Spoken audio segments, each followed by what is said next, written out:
നിങ്ങളുടെ captaincy task. Big boss ഹൗസിലെ രണ്ടാമത്തെ ക്യാപ്റ്റനെ തിരഞ്ഞെടുക്കാനുള്ള സമയമാണിത്. ഗാർഡൻ ഏരിയയിൽ കറങ്ങുന്ന ഒരു പ്ലാറ്റ്ഫോം ഉണ്ടായിരിക്കും. മുകളിലായി നിങ്ങളുടെ 3 പേരുടെയും ഫോട്ടോകളുള്ള പാവകളും ഉണ്ടാകും. തന്നിരിക്കുന്ന വടി കൊണ്ട് സ്വന്തം പാവയെ അടിച്ച് താഴെയിടുക എന്നതാണ് ടാസ്ക്. അറിയിപ്പ് ലഭിക്കുമ്പോൾ 3 പേരും സ്വന്തം ഫോട്ടോയുള്ള പാവയുടെ താഴെയായി പ്ലാറ്റ്ഫോമിൽ കയറി നിൽക്കുക. 3 പേരും ബ്ലൈൻഡ് ഫോൾഡ് ധരിച്ച് വേണം മത്സരിക്കാൻ.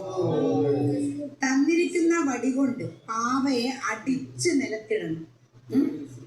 ആരുടെ പാവയാണോ ആദ്യം നിലത്ത് വീഴുന്നത് അവർ ആയിരിക്കും ടാസ്കിലെ വിജയി.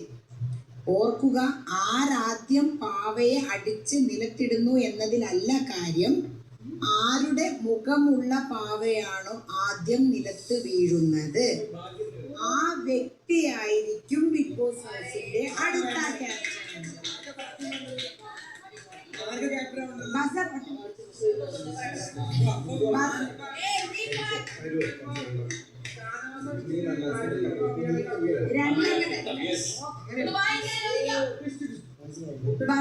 ബസർ ശബ്ദം കേൾക്കുമ്പോൾ മത്സരം ആരംഭിക്കുക.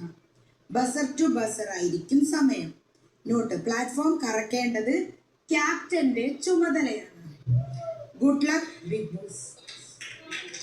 ഒന്നുകൂടെ വായിക്കണോ?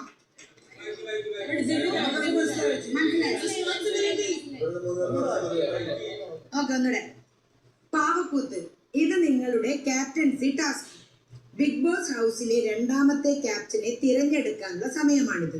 ഗാർഡൻ ഏരിയയിൽ കറങ്ങുന്ന ഒരു പ്ലാറ്റ്ഫോം ഉണ്ടായിരിക്കും. മുകളിലായി നിങ്ങളുടെ 3 പേരുടെയും ഫോട്ടോകളുള്ള പാവകളും ഉണ്ടാകും. തന്നിരിക്കുന്ന വടി കൊണ്ട് സ്വന്തം പാവയെ അടിച്ച് താഴെയിടുക എന്നതാണ് ടാസ്ക്. അറിയിപ്പ് ലഭിക്കുമ്പോൾ 3 പേരും സ്വന്തം ഫോട്ടോയുള്ള പാവയുടെ താഴെയായി പ്ലാറ്റ്ഫോമിൽ കയറി നിൽക്കുക. 3 പേരും ബ്ലൈൻഡ് ഫോൾഡ് ധരിച്ച് വേണം മത്സരിക്കാൻ. തന്നിരിക്കുന്ന വടി കൊണ്ട് പാവയെ അടിച്ച് നിലത്തിടണം. ആരുടെ പാവയാണോ ആദ്യം നിലത്ത് വീഴുന്നത് അവർ ആയിരിക്കും ടാസ്കിലെ വിജയി. ഓർക്കുക, ആരാദ്യം പാവയെ അടിച്ച് നിലത്തിടുന്നു എന്നതിലല്ല കാര്യം, ആരുടെ മുഖമുള്ള പാവയാണോ ആദ്യം നിലത്ത് വീഴുന്നത് ആ വ്യക്തിയായിരിക്കും ബിഗ് ബോസ് ഹൗസിന്റെ അടുത്ത ക്യാപ്റ്റൻ.